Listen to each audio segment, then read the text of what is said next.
Luas, the Irish word for speed, is a state-of-the-art light rail transit system that provides a smart and inclusive substitute to public bus and private car transport. The idea was similar to Dublin Tramways, which was in operation in the city from 1872 to 1959. The main aim of the project was to join the city centre with the suburbs in a cost-effective way. The main issue in the planning of the project was the integration with the existing road network in a safe manner. In order for the Luas to be successful, reliability was essential, as lateness of service or lack of communication of timetable change would ultimately cost in numbers using the service. We used the following criteria to analyse the project. Firstly, in planning, the constraints of the project were set, such as budgets, routes, and time available. Secondly, risk assessment helped to avoid surprises. Risks such as design or scope development risks were all part of the Luas project. Thirdly, stakeholders were all the parties involved in the project, such as the general public and the state. Lastly, managing conflict and the art of negotiation was important, as there is a correlation between project quality and conflict between shareholders. I'll now hand you on to Marie, who will discuss the planning and risks involved in the Luas project. The new public transportation system for Dublin began planning in the 1960s. However, it wasn't until 1994 that a light rail system was considered. Several negotiations and planning measures took place during the 1990s, and finally the light rail network was decided upon in 1997. With the construction phase 1 to begin in 2002. This project suffered from scope creep as it constantly expanded and new lines are constantly being brought in. And the original budget has increased from £300 million to 400 million plus pounds. Several measures were taken to reduce risk during this project. The main one was the agreement with the closed shop agreement with Conex. This meant that no strikes or any other form of industrial action could take place with the employees during this project. This meant that there were no delays due to industrial relations problems. All pipes and cables were rerouted through the city that were affected, that the Luas lines were planning to be built on. This reduced the risk for the future running of the Luas, as if any of these utilities needed to be accessed, the Luas would have had to be shut down in order to get to these pipes and cables. There are also several building problems that took place during this project. These were risks that could not have been planned for until the building phase was in process. There is a problem with the tracks which cost a further €10 million to the project. I'll now pass you on to Michael. Thanks, Marie. So I'm going to go through the stakeholders of the Luas project. Firstly, the environment, which was an important stakeholder. There was two conservation destinations on the Luas project, on the Luas Line B1. These were Dingle Glen and Loughlinstown Wood, and these had to be carefully considered in the planning process of the project. Also, many mature trees along the route had to be taken down, so to counteract this, the RPA replanted trees and moved some of the younger trees.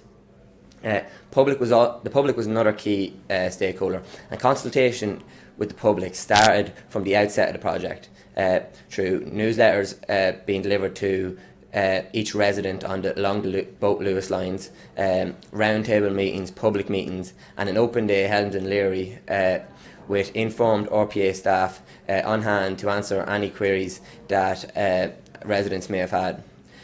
Private companies is another important stakeholder, and these were considered in the business outline case phase of the planning of the project plan. This involved a lot of cost and revenue analysis.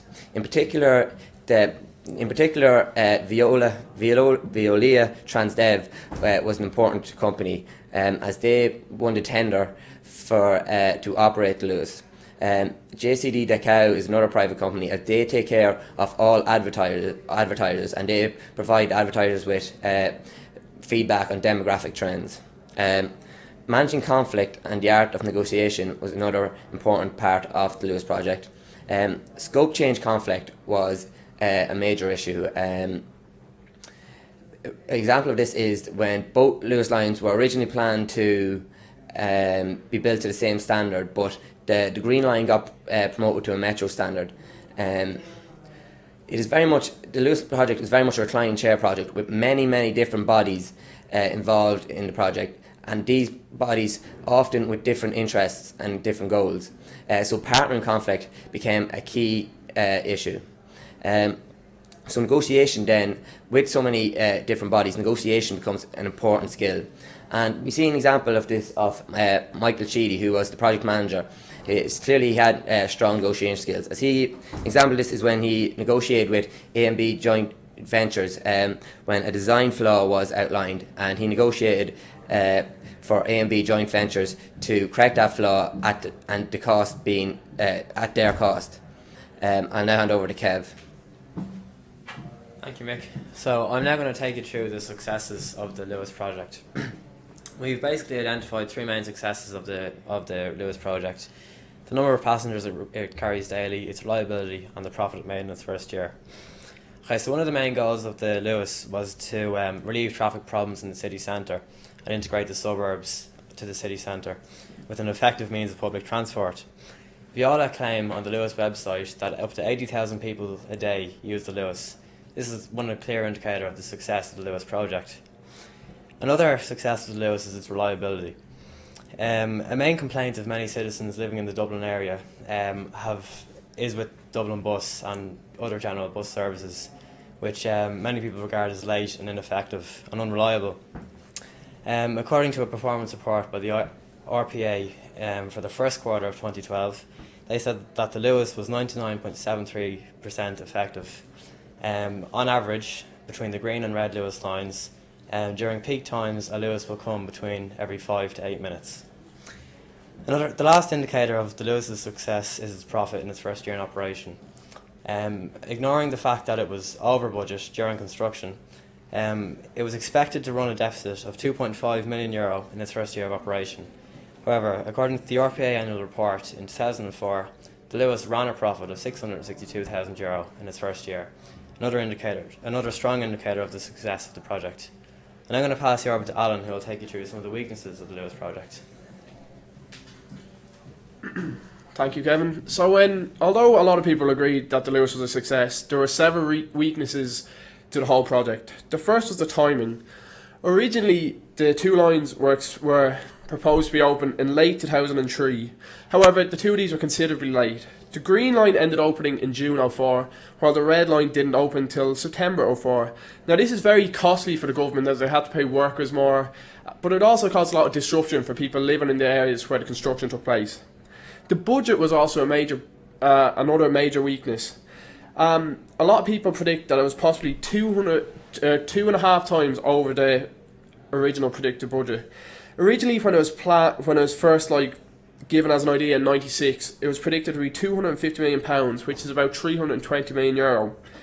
When it was put into action in '99, the budget given was £470 million. However, this had to be changed in 01 to 675 and 03 to 690. The true cost of the Luas is unknown, but some experts predict that it is as much as 770. And if this is the case, it's a significant increase on the initial budgeting figures. The planning was also a bit of a weakness for the simple fact that the two lines don't connect. As anybody who has travelled on the Luas will know, the Green Line stops at St Stephen Green, and the closest that gets to the Red Line is where across O'Connell Street. Now that is quite a long walk, about 50 minutes, and in the damp winters in Ireland, it's not a pleasurable experience, and it really should have been dealt with in the planning. The ticketing was also a major weakness, especially when it launched. The four major transport ways in Dublin, the bus, the rail, the Dart and Luas, there's no integrated ticket between them. Now this is an issue that should have been dealt with before any of the Luas process began, but in fact it wasn't brought in until 2011, and since then it's been a huge success. Now, when talking about what we would have done differently, the two main things obviously are tighter budgeting and different planning. The tighter budgeting would have helped the Luas stick close to its original budget. There's a fact that over half of projects are 190% over their original estimated budget, and this might lead people to think that the Luas wasn't that bad in relation to budgeting. However, this should not be the case. Luas was significantly over its budget, and if planning of tighter budgeting happened when in the beginning, it wouldn't have been the case. The planning was also an issue, and the main two issues here were the integration and the extension. As I mentioned before, the two lines are not joined together. They're still not joined together, like it's a bit of a joke. 7 years on, they're still not joined together, and there's been all this argument about it. Now, there's talk in the next years that possibly it will join together, but who knows if it's going to happen. There have been a lot of extensions on the line since they have opened though. The red line has gone to 2 extensions, out to the Point and out to Sagat, while the green line has been extended to Bride's Glen. Now, these 3 major extensions have cost a significant amount of money, time, and a lot of disruption for people. If at the start of planning, the project managers had foreseen that the lines would need to be extended this much, they should have done it originally, and it would have caused a lot. It would have stopped a lot of hassle being caused. Now, I'm going to pass back to Kev for the conclusion. Thank you, Colin. Okay, so as I've said before, the main goal of the Luas was it aimed to integrate the suburbs and the city centre. We've evaluated the overall project under the 4 criteria of planning, risk and budgeting, conflict in the art of negotiation, and its stakeholders. Overall, we regard the project as a success. Although there were weaknesses with the project, and there are things we would have done differently, as Alan just said, there are many strengths, and the Luas has provided a great benefit to the people and the state and its stakeholders as a whole since its completion. To further underline the success of the project, if you look at the extensions planned for the future, there are planned extensions for the line to Lucan and Grange Gorman in 2016. So with that, I'd like to conclude our presentation. Thank you for listening, and we hope you enjoyed it.